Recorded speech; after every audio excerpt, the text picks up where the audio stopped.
Bienvenue à l'Église 180. Si vous êtes ici pour la première fois, sachez que ça nous fait plaisir de vous accueillir et qu'on espère vraiment que votre expérience parmi nous sera des plus agréables.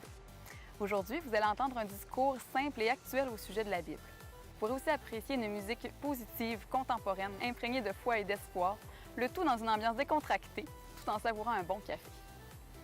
Les dimanches matins, nous offrons aussi un service à l'enfance afin que vos enfants aient du plaisir, soient en sécurité et que vous ayez l'esprit tranquille tout au long de l'événement. Pour ne rien manquer, suivez-nous sur notre page Facebook ou visitez notre site Web. Au nom de toute l'équipe de l'Église 180, bonne rencontre!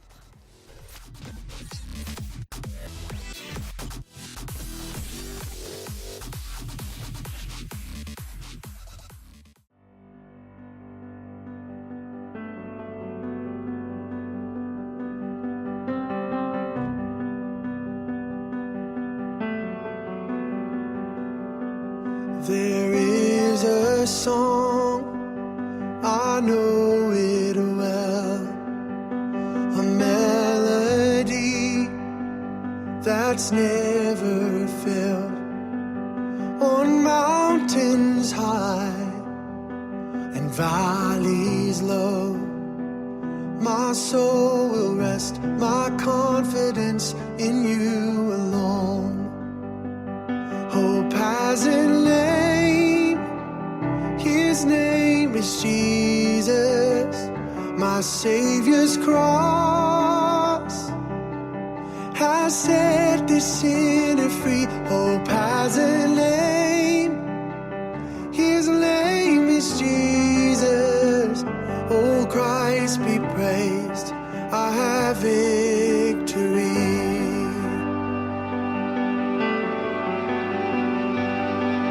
There is a light, salvation's flame, Christ undefeated, trampled the grave. See now the cross be lifted high. The light has come, the light is won. Behold the Christ. Hope has a name, his name is Jesus. My Savior's cross has set the sinner free. Hope has a name, his name is Jesus. Oh, Christ be praised, I have victory.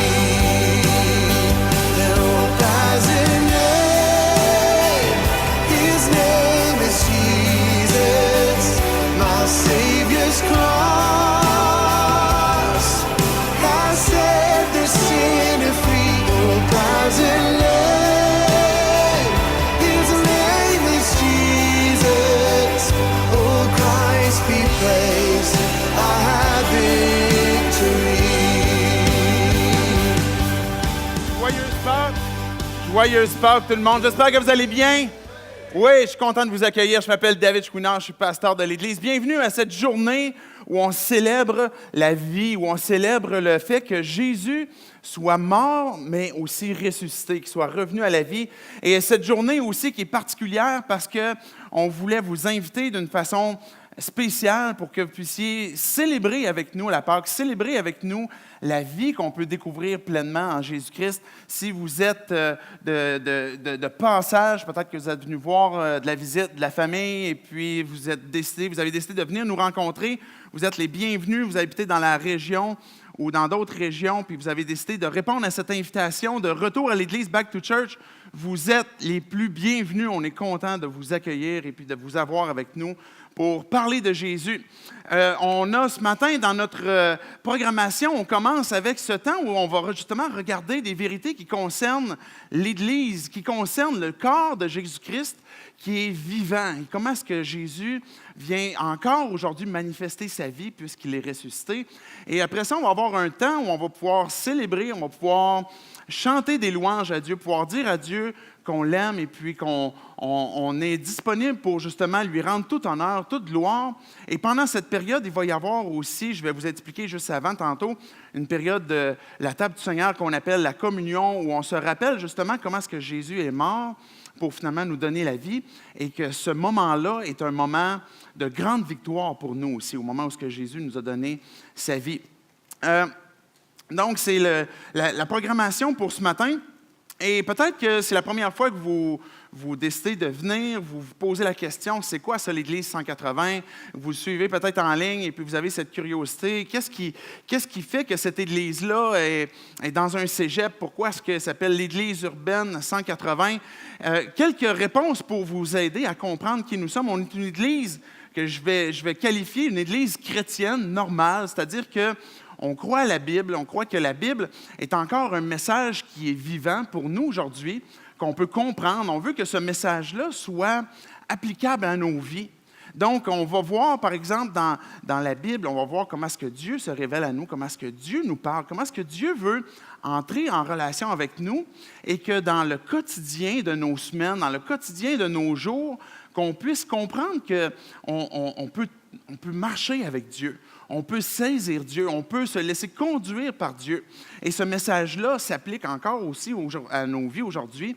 Et les doctrines, je vais appeler comme ça, de base, qui sont attachées à l'Église chrétienne, comme par exemple que Jésus est Dieu, que Jésus est né d'une vierge, la Vierge Marie, qui est venue pour marcher sur terre sans avoir commis de péché, dans le but de pouvoir donner sa vie à la croix, ressusciter. On croit au Père, on croit au Saint-Esprit, on croit à l'Église, et je vais en parler dans quelques instants. Donc, on est une Église, on pourrait qualifier de protestante, et qu'on a ces éléments que l'on croit à l'égard de Dieu qui ressemblent à ce qu'on a habitué d'entendre sur une Église chrétienne. Mais en même temps, ce qui est différent, la raison pour laquelle on est dans un cégep, une salle, par exemple, de spectacle, vous allez revenir une semaine suivante, généralement, on est ici, et à l'occasion, quand, par exemple, il y a un événement un dimanche dans la salle, on est soit à la cafétéria, soit à l'Agora, donc vous ne vous trompez jamais quand vous venez ici. Des fois, on change de salle, on fait la salle musicale. Mais l'objectif, c'est qu'on soit dans un milieu qui est accessible, qui est disponible. Parce que l'Église n'est pas un bâtiment. L'Église, ce n'est pas des pierres, des roches, des bancs, ce n'est pas des vitraux. L'Église, c'est quelque chose de vivant. C'est quelque chose dans lequel Dieu veut habiter et qui est des gens, qui sont des gens qui ont donné leur vie à Dieu. Donc, on est dans un type d'église où on veut être accessible. On veut que ça soit disponible justement comme un dimanche, comme aujourd'hui, qu'on a intitulé « Back to Church », que ça soit peut-être moins intimidant. Parce que peut-être que vous avez dû prendre beaucoup de courage pour dire « OK, ce matin, je vais me lever puis je vais aller voir, je vais être présent. » Et puis, je peux comprendre très bien, je serais le premier à avoir ce mini-stress que d'aller dans un nouveau lieu, entendre parler d'une église. Et pour ça, on essaie enlever le plus de barrières possible pour être présent justement dans un lieu accessible. On est une église aussi on se qualifie comme urbaine parce qu'on croit à l'idée de vivre notre foi au quotidien, mais dans notre communauté. Donc, comme Jésus vivait, par exemple, avec les gens, on l'appelait, par exemple, l'ami des pécheurs. Jésus se laissait approcher par n'importe qui voulait pouvoir parler avec lui, qui pouvait comprendre qu'est-ce qu'il avait à dire. L'Église, qui représente encore Jésus aujourd'hui, se doit que d'être disponible, accessible dans sa communauté et de faire du bien, même de servir, de redonner à la communauté. Et on a souvent l'image au Québec, puis même ailleurs aussi, que l'Église est là pour venir prendre l'argent, pour venir prendre les ressources des gens, pour s'approvisionner. Mais en fait, l'Église, elle est là aussi comme étant le corps de Christ pour être finalement celle qui va redonner, qui va prendre soin, qui va aimer, qui va manifester la foi vraiment authentique qu'il y a dans nos cœurs quand on décide de croire en Jésus. Donc, c'est cette idée d'urbaine. Vous avez déjà entendu parler de Opération Clin d'œil, qui est notre volet communautaire où on va, par exemple, faire du bien à la communauté et tout cela motivé par l'Évangile à cause de comment est-ce que Dieu nous a sauvés. Et donc, il y a plusieurs activités. Donc, il y en a qui s'en viennent justement cet été. Je vous en parlerai une autre fois.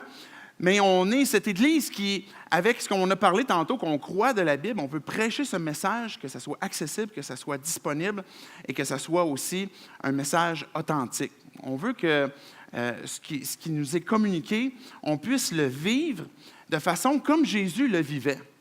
Et on est encore on est encore soumis des fois aux difficultés, au mal, où on fait de nous-mêmes encore du péché, et puis on est toujours dans un mode où on veut revenir à Dieu. On veut avoir ce cœur authentique devant lui et continuer de marcher, continuer d'avancer, malgré des fois les faux pas qu'on fait, malgré des fois les détours, où on continue de se repentir et de dire, Dieu, je veux changer mes pensées, je veux changer les mensonges peut-être que je crois pour te suivre de façon authentique et engagée.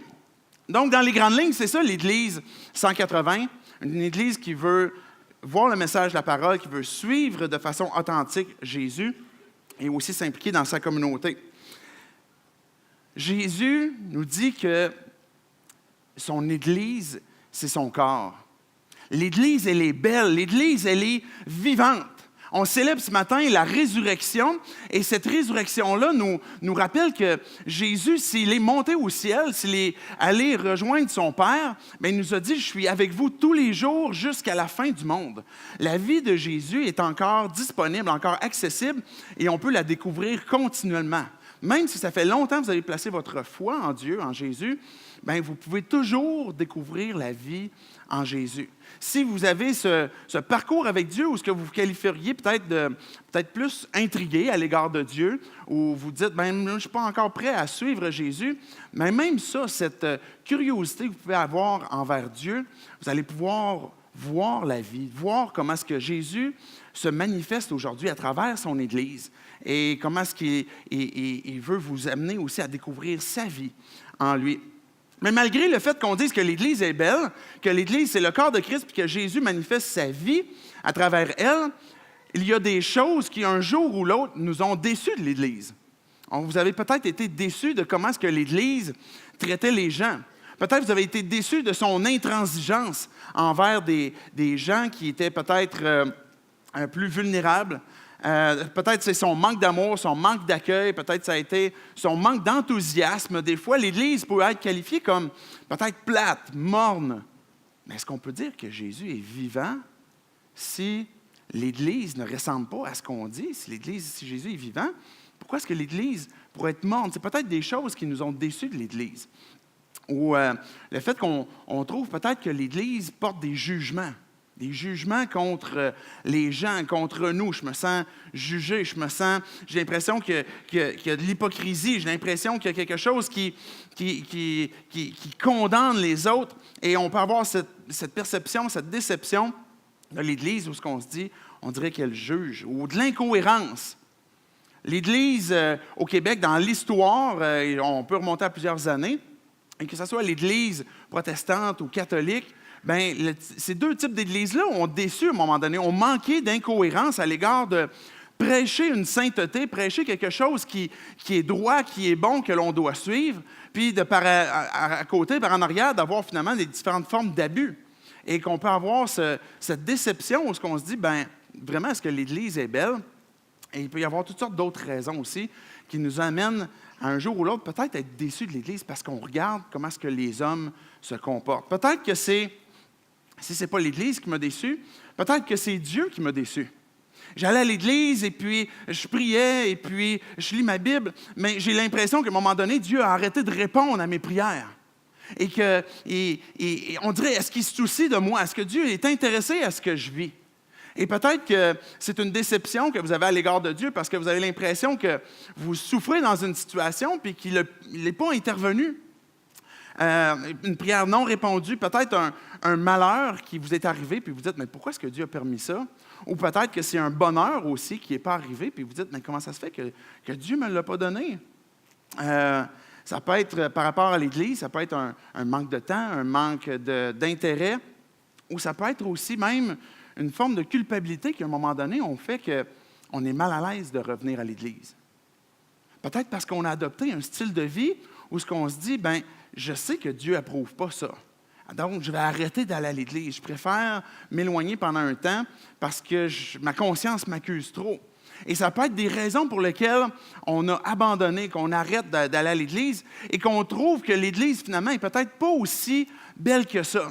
Mais la vérité que je veux rappeler ce matin et puis que je veux qu'on puisse insister, c'est que l'Église, elle est vivante.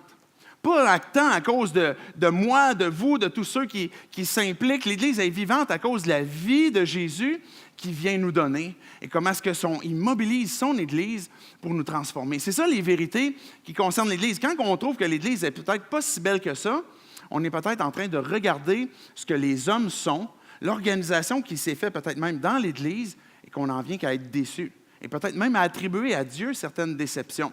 Mais quand on regarde à Jésus, qui est parfait, qui ne nous décevra jamais, et qu'on dit, bien, c'est lui la tête de l'Église. Et c'est lui qui dirige son Église. Et c'est la raison pour laquelle je veux en faire partie, parce que c'est sa vie que je veux qu'il transcende en moi. Jésus disait, « Je bâtirai mon Église. » C'est lui qui le fait encore présentement. C'est lui qui l'a commencé au moment qu'il est mort, ressuscité. L'Esprit est venu pour sceller, pour venir transformer, pour venir faire un nouveau ministère dans le cœur des croyants, des gens qui allaient être présents. Et cette Église, elle est dynamisée par son Esprit, mais Jésus est celui qui bâtit son Église encore aujourd'hui et qui fait qu'elle est encore belle. Et les Écritures nous disent aussi que Jésus, s'il est mort à la croix, c'était pour nous donner la vie. C'était pour nous donner le pardon de nos péchés. Parce qu'un innocent, par rapport au péché, devait mourir pour quelqu'un qui était coupable, dont on est tous coupables. Et quand Jésus est mort pour nous donner sa vie, bien, il est en train de purifier, il est en train de sanctifier, il est en train de se sacrifier pour son épouse. Parce que Jésus qualifie son Église comme son épouse. Puis il dit, je suis prêt à mourir pour elle. Je suis prêt à mourir pour qu'elle puisse être en relation avec moi. Je suis prêt à mourir pour elle, pour la purifier. Et c'est ce que Éphésiens nous dit, que Jésus a aimé son Église, qui s'est sacrifié pour elle. Et c'est pourquoi que l'Église est belle aujourd'hui.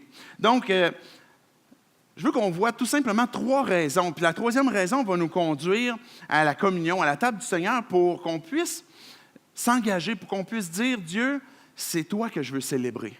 C'est ta vie que je veux célébrer. Et si je veux renouer avec l'Église, c'est d'abord et avant tout, c'est renouer avec toi.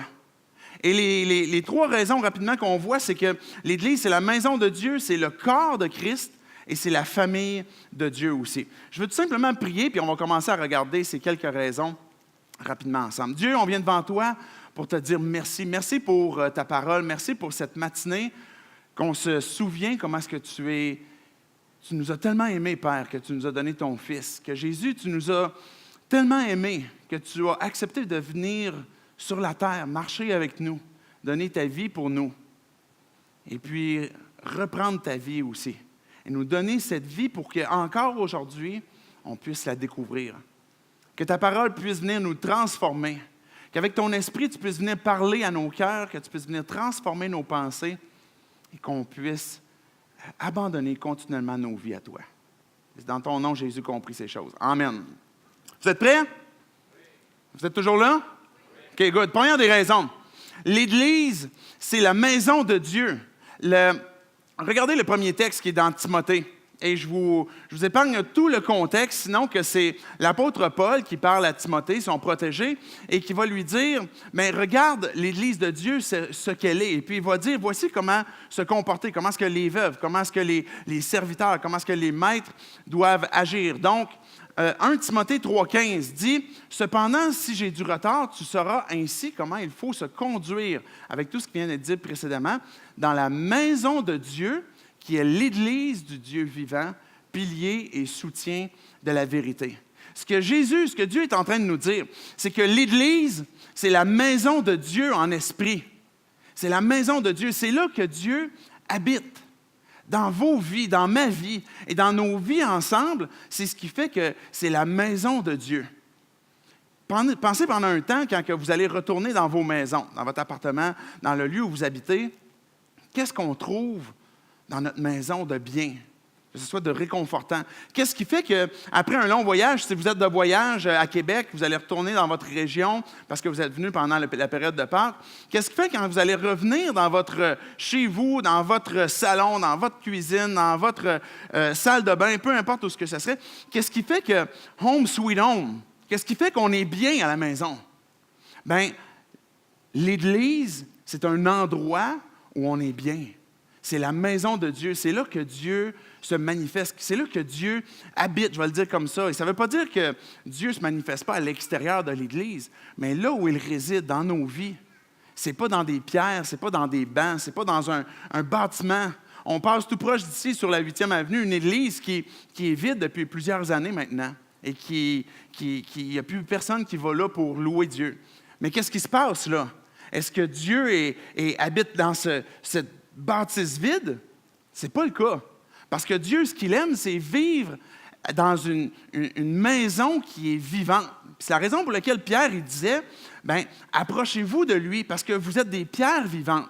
Lui étant la pierre angulaire, la pierre précieuse, choisie, précieuse devant Dieu, puis approchez-vous de lui. Donc, Dieu cherche cette relation vivante parce qu'il est vivant. Il veut avoir cette interaction-là aussi avec vous. J'ai 4 enfants, pour ceux qui ne me connaissent pas. J'ai une femme aussi, évidemment. Je n'ai pas eu des enfants comme ça, tout gratuitement. Mes enfants, j'en ai de presque 17 ans, entre 9 ans et 17 ans à peu près. Et ils vont tous à l'école. Et un classique, quand ils reviennent de l'école avec leur pack-sac, c'est comme, j'enlève mon pack-sac, ça tombe là. J'enlève mon manteau, mes bottes, ça reste là. Et si vous cherchez à entrer chez nous dans un moment où les enfants viennent juste de passer, le hall d'entrée est comme, ça passe pas. Parce que ce qu'ils font en arrivant, c'est qu'ils se déchargent de leur fardeau. Là. C'est comme l'école, là, je suis écœuré, je ne suis plus capable. Les devoirs, ça reste sur le tapis d'entrée, mes bottes, etc. L'hiver, ça reste derrière moi. Quand on rentre dans la maison, on dit comme, je me décharge, là, maintenant, là, je suis comme dans la maison. Puis là, nous autres, les parents, ouais, change tes devoirs, là, fais tes devoirs. Puis là, finalement, tu ne te déchargeras pas si vite. Des fois, on va briser un peu leur atmosphère. Mais ça devrait être de même, l'Église. Un endroit où on est capable d'avoir cette confiance. Parce qu'on peut venir tel que l'on est. On a peut-être des fardeaux, on a peut-être des difficultés. La journée a été difficile, le voyage a été long. Mais quand j'arrive à la maison, c'est home sweet home. Et c'est l'endroit où Dieu demeure. Où, oui, il y a des règles de vie pour que la maison puisse s'épanouir, que les gens qui vivent dans la maison puissent s'épanouir. Dieu est un Dieu d'ordre, mais ça ne veut pas dire que c'est austère. Ça ne veut pas dire qu'il n'y a pas de vie. Ça veut dire que Dieu aime se manifester, aime vous parler, me parler, vous utiliser pour me parler et vice-versa. Il y a quelque chose de vivant qui se crée dans cette maison. Et l'idée de maison de Dieu, c'est l'idée de relation. Il y a quelque chose qui est très relationnel qu'est l'Église. C'est pour ça que l'Église, ce n'est pas un bâtiment, mais c'est quelque chose de relationnel. Et l'Église devrait exister, ce type de relation où on est capable de faire confiance. On est capable de ne pas rabaisser à cause des fautes que les autres peuvent avoir, mais d'aider, d'accompagner, d'équiper. Et encore là, ça ne veut pas dire de négliger nos vies. Ça ne veut pas dire que finalement, je peux faire n'importe quoi. Mais en même temps, j'ai ce désir, comme je disais tantôt, dans cette maison, de m'épanouir dans ma relation avec Dieu. Donc, il y a quelque chose de naturel. C'est un lieu de sécurité, de confiance. C'est un lieu d'apprentissage, d'appartenance. Et l'Église, et je passe à la deuxième raison, l'Église, elle est vivante parce qu'elle est la famille de Dieu. Et je mets en parenthèse, imparfaite. L'Église est une famille imparfaite. On a tous une famille. Peut-être qu'on est loin, peut-être qu'on est proche, peut-être qu'on la connaît peu, peut-être qu'on a d'autres réseaux qui sont un peu plus serrés. Mais généralement, on a ce réseau familial qui peut exister, soit des parents, des frères, des sœurs, ou des oncles, des tantes qui sont proches. Et lequel d'entre nous peut dire, moi, je suis dans la famille parfaite? On a tous une famille imparfaite. Il est tous arrivé, et même si vous aimez beaucoup, beaucoup votre famille, j'aime beaucoup, beaucoup mes parents, j'aime beaucoup ma sœur et mon frère, mais je peux vous confirmer que c'est une famille imparfaite. Et pourtant, mes parents ont fait leur possible. Je peux vous confirmer que ma femme, moi, mes 4 enfants, on est une famille imparfaite. Et si vous passiez une semaine chez nous, vous verriez bien que chez nous aussi, il y a du péché, on dirait. Mais l'Église, c'est la famille de Dieu. L'Église, c'est une famille, c'est des relations. Et quand Jésus nous a enseigné, vous voulez savoir comment prier. C'est les disciples qui demandaient ça à Jésus. Mais commencez, notre Père qui êtes aux cieux. On commence avec ce lien familial qui nous attache à Dieu, qui fait qu'on l'appelle Père. Ce n'est pas un Père austère. Regardez à un moment donné ce que Jésus a dit dans Matthieu 12, versets 46 à 50. Qu'est-ce qu'il dit de ses relations familiales? Jésus parlait encore à la foule lorsque sa mère et ses frères arrivèrent. Alors, il se tenait dehors et cherchait à lui parler. Quelqu'un dit à Jésus, « Écoute, ta mère et tes frères se tiennent dehors et désirent te parler. » Jésus répondit à cette personne, « Qui est ma mère? Qui sont mes frères? » Puis il désigna de la main ses disciples et dit, « Voyez, ma mère et mes frères sont ici. Car celui qui fait la volonté de mon Père qui est dans les cieux est mon frère, ma sœur ou ma mère. » Voici la famille de Jésus qui ne concerne pas les liens de sang, les liens de chair, mais qui est une obéissance au Père. Une obéissance où, ça ne veut pas dire qu'on n'achoppe jamais, mais où on s'est placé devant Dieu et dire, Dieu, c'est toi que je veux suivre. C'est de toi que je veux recevoir la vie. C'est toi que je veux aimer, parce que tu m'as aimé le premier. Et Dieu, je vais marcher avec toi, et oui, il va y avoir encore des erreurs, puis oui, je vais devoir encore faire ce 180 pour revenir à toi. Mais c'est ta volonté que je veux faire. Et quand on fait ce 180 dans nos vies, si tu es dans ce processus où tu es à la recherche de Dieu et tu te dis, je crois que Jésus est mort à la croix, je crois que c'était vraiment pour le péché de l'humanité, mais bien plus, c'était pour mes péchés à moi. Puis je crois qu'en mourant, le désir de Dieu, c'était de me pardonner, de pouvoir effacer l'acte qui me sépare de lui, qui me condamne, et que finalement, je peux avoir le pardon. Et que quand Dieu m'appelle, David, reviens à moi. C'est la raison pour laquelle je t'ai créé. C'est la raison pour laquelle tu vis sur terre. C'est le sens de ta vie va prendre une nouvelle orientation, une nouvelle dynamique à partir du moment où tu vas vivre le plan que j'ai pour toi, qui est d'être en relation avec toi. Et quand je décide de dire, Dieu, oui, je me repens, là, oui, je décide d'arrêter de suivre ma propre vie, d'arrêter de suivre mon propre chemin, et c'est toi maintenant que je veux suivre, mais on fait ce 180 pour dire, Dieu, c'est à toi, je reviens. Et c'est maintenant toi que je veux suivre.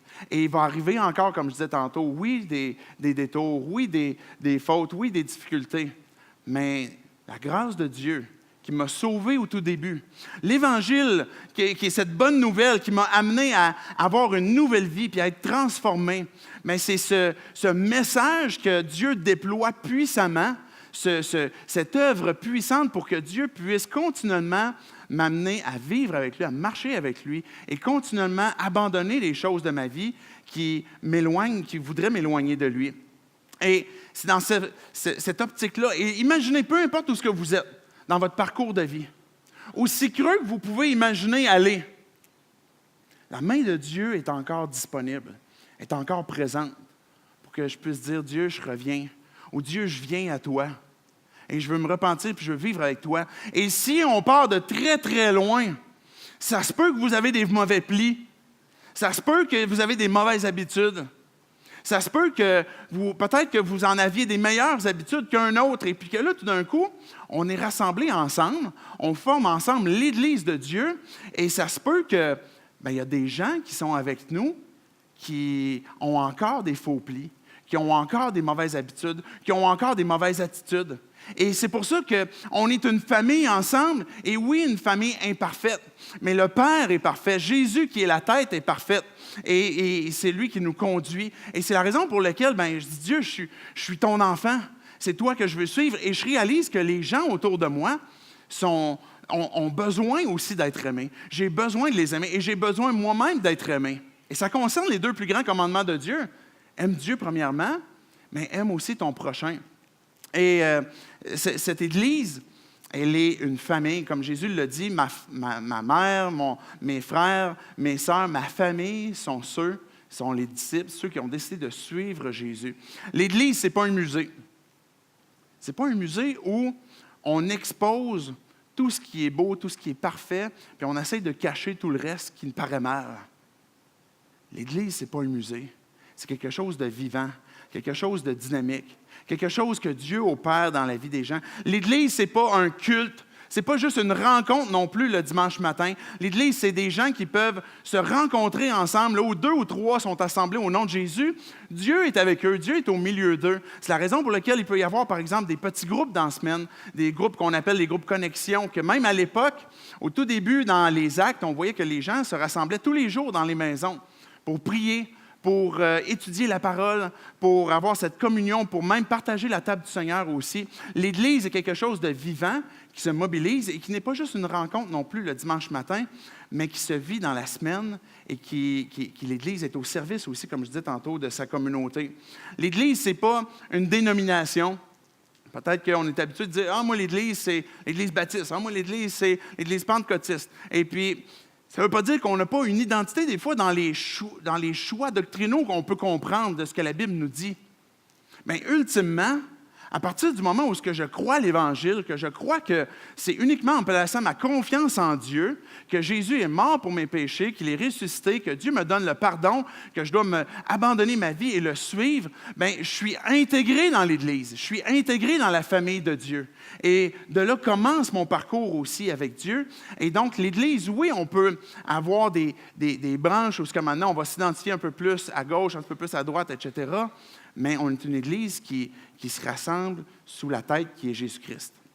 L'Église, c'est quelque chose, comme je disais tantôt, de vivant et que peu importe votre âge, que vous soyez homme, femme, enfant, vieillard, que vous ayez un parcours de vie ultra complexe, que vous ayez un parcours de vie ultra simple, à partir du moment qu'on a cru cette bonne nouvelle, qu'on a décidé de suivre Jésus, on fait partie de cette famille. Oui, une famille imparfaite, mais qui continue d'avancer. L'Église, elle est belle, et je termine là-dessus, puis ça va nous conduire, comme je disais tantôt, à la communion, à la table du Seigneur. L'Église, elle est belle parce qu'elle est le corps de Christ. Et je donne souvent cet exemple-là. Je vais le redonner encore ce matin parce qu'il est frappant. Imaginez que vous êtes en train de faire un peu de charpenterie, vous utilisez un marteau, vous avez quelques clous, et puis peut-être vous êtes relativement débutant avec les clous et les marteaux. Les clous et les marteaux, voilà. Et vous voyez comment je peux être débutant moi-même à l'égard de la construction. Vous commencez à clouer votre clou, et puis là, vous vous frappez sur le pouce. Qu'est-ce qui se passe? Là, tout d'un coup, tout le corps souffre. Même si c'est le pouce que tu as frappé. Tout le corps souffre à un point tel que même le cœur, qui est pourtant situé dans la poitrine, se fait ressentir dans le pouce. Hein? Vous sentez le cœur qui bat. Pou, pou, pou, pou. Là, l'autre main, qui, elle, ne s'est pas faite frapper sur le pouce. Tous les doigts vont bien. Mais qu'est-ce qu'elle fait, cette autre main-là?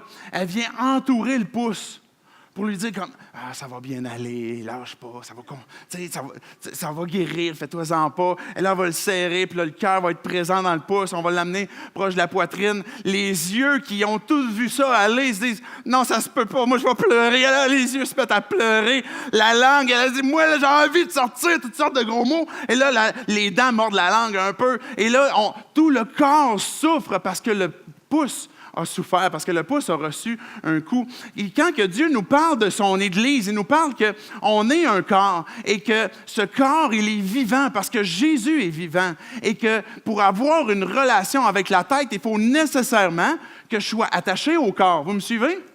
Il faut que je sois attaché au corps. J'ai besoin de l'Église, j'ai besoin de son corps pour que, même si on est différent, parce que c'est ça qui peut être frustrant dans une église. Mais là, j'ai de la misère à m'identifier, j'ai de la misère à rejoindre. Tout le monde est comme trop différent de moi. Mais c'est parfait, c'est génial. C'est ça qu'on a besoin. On a besoin que le corps soit diversifié. Parce que si tout le corps était des oreilles, ça serait freak. Si tout le corps avait 20 bras, ça serait bizarre. Mais on a besoin d'une diversité de membres. On a besoin de tous ces membres qui vont être attachés ensemble, qui vont être mobilisés par l'Esprit de Dieu, qui vont s'aimer ensemble, qui vont se respecter dans les divers appels, je vais dire ça comme ça, que Dieu peut donner, et qu'ensemble, tout mobilisés, vont finalement être soumis à la tête, qui est Jésus, pour faire son œuvre. Et si Jésus est venu marcher sur terre pendant quelques années, Jésus marche encore aujourd'hui sur terre par vous et moi. Lui étant la tête, nous étant son corps, étant dirigés par lui, et on vit cette communion ensemble. On vit cette communion avec Dieu, avec Jésus et dans l'Église parce que c'est quelque chose de vivant. C'est quelque chose que Dieu nous a transmis. Et quand Jésus était à son dernier repas, le tout dernier repas, ce que je vous ai cité tantôt du corps de Christ, je ne l'ai pas apporté pour pas que ça soit trop long, mais c'est 1 Corinthiens 12. Mais dans le dernier repas qu'on peut voir juste avant que Jésus aille à la crucifixion, Jésus avait ce repas qui célébrait, qui était finalement la Pâque, même la Pâque juive, qui se rappelait comment est-ce que Dieu avait libéré les Hébreux finalement pour sortir de l'Égypte et comment est-ce que Dieu les avait sauvés d'une mort même aussi avec je vous raconte pas tous les détails, là, mais avec un agneau qui devait sacrifier, le sang était coulé, ça symbolisait le pardon parce que le sang qui est versé symbolise la vie qui est donnée pour les péchés, pour le mal qui est fait. Et donc, quand que les Hébreux, par exemple, prenaient ce sang-là, le plaçaient sur la porte, l'ange qui devait passer, passait par-dessus. Donc, Jésus est en train de prendre ce repas-là, est en train de montrer finalement encore aujourd'hui que c'est lui qui est l'agneau de Dieu, qui ôte le péché du monde, celui qui a donné sa vie, que son sang a coulé, que son corps a été donné en sacrifice pour qu'il puisse être notre agneau, pour qu'il puisse être celui qui nous donne la vie. Et pas venir couvrir le mal ou les péchés comme les sacrifices qu'on pouvait voir dans l'Ancien Testament, mais un agneau parfait, pur, sans tache. Jésus, le Fils de Dieu, qui est venu sur terre et qu'à ce dernier repas, il a pris le pain et il l'a brisé. Puis il a dit, ceci est mon corps qui est donné en sacrifice pour vous. Il a pris la coupe et après l'avoir donné, ceci est mon sang qui est versé. Et il n'y a pas quelque chose de mystique, il n'y a pas quelque chose qui nous ouvre les portes du ciel quand on prend ça. Jésus ne va pas venir s'incarner dans le pain puis dans le vin. Mais on est en train de se rappeler de ce que Jésus a fait.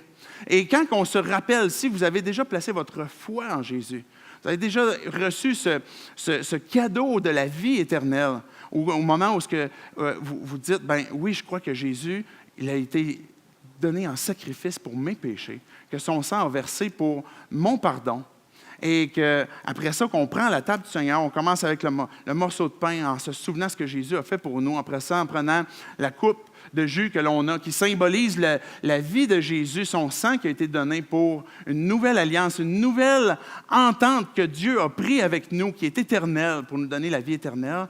Mais à ce moment-là, je suis en train de me rappeler ce que Jésus a fait. Je suis en train de l'adorer, je suis en train de le célébrer. Je suis en train de dire, Dieu, j'en suis où avec toi? Dieu, j'en suis où dans ma marche avec toi? Et c'est une occasion pour dire, Dieu, je veux renouveler ma marche avec toi. C'est une occasion pour dire à Dieu, Dieu, j'ai besoin encore une fois de ton intervention gratuite dans ma vie, la grâce. Comme au moment où tu m'as sauvé, j'ai décidé de marcher avec toi, puis encore aujourd'hui, je suis incapable. Encore aujourd'hui, j'ai des faiblesses. Encore aujourd'hui, j'ai des choses qui me tirent vers l'arrière. Puis Dieu, j'ai besoin de ton intervention dans ma vie. Sauve-moi. Pas me sauver d'une culpabilité éternelle de mes péchés si Dieu m'a déjà pardonné, mais me sauver de cette situation dans laquelle, humainement, je ne peux pas m'en sortir. Et Dieu, je me rappelle que tu es mort et que tu es ressuscité pour me donner la vie. Et aujourd'hui, je renonce à ce qui me donne cette mort parce que je veux suivre ce que je désire, ce que moi je veux, ce qui me détruit ultimement, ce que mes propres désirs ont. Dieu, j'ai besoin que tu viennes transformer mes pensées. J'ai besoin que tu viennes me donner cette puissance. C'est toi que je veux suivre. C'est ta vie que je veux célébrer parce que Jésus est vivant. Et après ça, on prend ces éléments-là et en adorant et en s'engageant et en se rappelant que le pain symbolise aussi la communauté, le corps de Christ. Le corps de Christ, et on l'a dit tantôt, c'est vous et c'est moi. Tous ceux qui ont placé leur foi en Dieu, en Jésus, pour être sauvés, à ce moment-là, on dit, Dieu, quelle est mon attitude? Quel est mon amour? Quel est le soutien que je peux porter aux gens à côté de moi, à cette famille, à cette maison. Dieu, comment est-ce que tu veux que je me comporte dans cette maison qui est la tienne pour aimer comme toi tu aimes, pour prendre soin, pour encourager, pour relever, peut-être des fois pour confronter certaines choses qui détruisent la personne, mais toujours avec douceur et respect, avec amour. Et c'est ça qu'on va se rappeler. Je vais inviter les musiciens à s'avancer. On va avoir ce temps d'ensemble de louange. Un temps vivant. On va pouvoir célébrer Dieu. Et pendant ce premier chant qu'on va avoir, même pendant le deuxième, si vous n'êtes pas venus, vous allez pouvoir venir en avant, pouvoir venir prendre ce morceau de pain, cette coupe, retourner à vos places. Si vous avez déjà fait ce pas, ou si vous voulez le faire ce matin, de donner votre vie à Dieu, de venir chercher ces éléments-là, et puis de retourner à vos places, puis d'avoir cette discussion, tout simplement avec Dieu.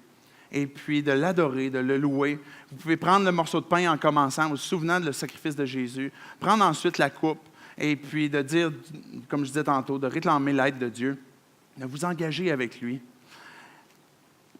L'Église est vivante. L'Église est vivante parce que c'est la vie que Jésus donne à son Église. Et l'appel, l'invitation que Dieu nous fait, peu importe là où vous en êtes dans votre découverte avec Dieu.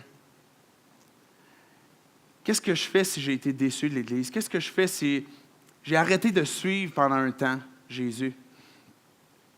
Vous savez, il y avait un gars qu'on connaît bien. Même les catholiques l'appellent le premier pape. Pierre. Et j'aime beaucoup l'histoire de Pierre parce que je peux m'identifier facilement à lui. Et Pierre, quand que Jésus lui a dit « Ce soir, je vais être livré. Je vais aller à la mort. » Pierre s'est tout de suite levé et il a dit « Jésus, non, moi je vais te défendre. » Pierre, toi tu vas me défendre. Pierre était prêt à aller jusqu'à la mort. Et puis Jésus lui a dit « Pierre, ce soir tu vas me renier à 3 reprises. Pendant les moments les plus difficiles, tu vas me renier. Mais j'ai prié pour ta foi, j'ai prié pour toi. » Et c'est ça que Jésus fait avec nous. Jésus n'est pas pris par surprise, même si ce n'est déjà pas arrivé encore avec Pierre. Jésus il dit « J'ai prié pour toi. Et je sais ce qui va se passer, je sais ce qui va arriver. » Et Pierre, comme de fait, il a renié à 3 reprises Jésus pour dire « Non, je ne le connais pas. » Même avec imprécation, avec beaucoup d'insistance. « Non, je ne connais pas Jésus. » Et Jésus est mort, mais il est revenu à la vie aussi 3 jours après. Puis, après une autre pêche miraculeuse, c'était la première fois que Jésus avait invité Pierre à le suivre. Il y avait une pêche miraculeuse. Jésus vient de refaire une nouvelle pêche miraculeuse. Et Pierre reconnaît que c'est Jésus qui est là. Il saute à l'eau de son bateau, il nage jusqu'à Jésus. Et Jésus il dit, on va prendre une petite marche ensemble. Pierre, est-ce que tu m'aimes? Pierre, il dit, je sais, tu sais, Jésus, tu sais tout, là. Tu sais que je t'aime. Jésus lui dit, fais l'appel, fais ce que je t'ai demandé de faire. D'être un peu un pêcheur de poissons, mais un pêcheur d'hommes. Les brebis qui entendent ma voix, qui me connaissent, je veux que tu en prennes soin. Puis là, Jésus va lui reposer une 2e fois la question, Pierre, est-ce que tu m'aimes? Puis là, Pierre il va dire, tu sais, Jésus, tu sais que je t'aime. Et là, Jésus va lui dire une 2e fois, paie mes brebis, prends soin de mes brebis. Et une 3e fois, où ce qu'on pourrait comprendre que Jésus dit, dans le fond, Pierre, est-ce que tu m'apprécies? Est-ce que tu m'aimes vraiment? Et Pierre a été attristé parce qu'il voyait bien que Jésus savait. Il voyait bien que son engagement n'était peut-être pas aussi complet que ce qu'il disait être. Puis savez-vous ce que Jésus a dit? Ah, je savais! Il n'a pas dit ça. Ce que moi, je dis des fois à ma femme, je te l'avais dit! Non, c'est pas vrai non plus. On a cette tendance humaine. Puis Pierre a été attristé, puis Jésus lui a dit, paie mes brebis. Je sais, Pierre, ce que tu as vécu. Je sais par où ce que tu as passé. Je connais l'engagement que tu as eu avec moi. Je sais que tu m'as renié. Mais Pierre, fais ce à quoi je t'ai appelé. Et je sais qu'à partir du moment que tu vas décider de dire « Oui, je vis ma vie pour toi, Jésus », parce que Jésus lui a dit « Suis-moi, Pierre ». Eh bien, quand tu vas décider de me suivre, Pierre, tu vas même mourir pour ta foi. Tu vas même être un martyr. Parce que les gens vont refuser le message. Les gens m'ont haï en premier. Ils vont t'haïr aussi. Mais Pierre, suis-moi. Et là, Pierre, il vient de se faire dire un peu son futur par Jésus. Puis là, il se tourne de bord, puis il voit Jean. Jean qui marche. Puis là, il dit, « Hey, Jésus, il va se passer quoi avec Jean, lui? » Puis là, Jésus a dit, « Si je veux que Jean il vive jusqu'à temps que je revienne, ça se passera comme ça. Mais toi, suis-moi. » Et c'est l'appel que Dieu nous fait ce matin. Toi, suis-moi. Quel est mon engagement? Quel est mon cœur avec Dieu? Et quand on va prendre cette table du Seigneur, cette communion, de se poser cette question, Dieu, j'en suis où avec toi? Et là où je suis présentement, je ne peux pas te compter de mentir. Je n'ai pas le choix d'être authentique avec toi. Mais Dieu, là où je suis, je veux marcher avec toi. Je veux avancer avec toi. Je vais prier. Et après ça, je vais vous inviter pour la table du Seigneur et puis pour le temps de louange. Dieu, on veut te dire qu'on t'aime, on te rend tout honneur, toute gloire, tout hommage. Dieu, dans ton amour infini, Père, tu nous as tellement aimés, tu voulais tellement vivre cette relation avec nous, nous partager qui tu es. Et en voyant, Dieu, qu'à cause du mal, à cause du péché que l'on fait, à cause de ces fautes qu'on a pu faire, qu'on fait encore aujourd'hui, qu'on est séparés de toi. Puis dans ton amour, tu nous as tout pourvu pour qu'on puisse être réconciliés avec toi. Et on veut te dire ce matin, Dieu, merci. Merci pour la vie. Merci pour ton amour qu'on ne comprend pas. Merci pour ta grâce, pour cette intervention dans nos vies où ce que tu nous as donné sans attendre qu'on cherche à mieux performer, à mieux régler nos vies pour être réconciliés avec toi.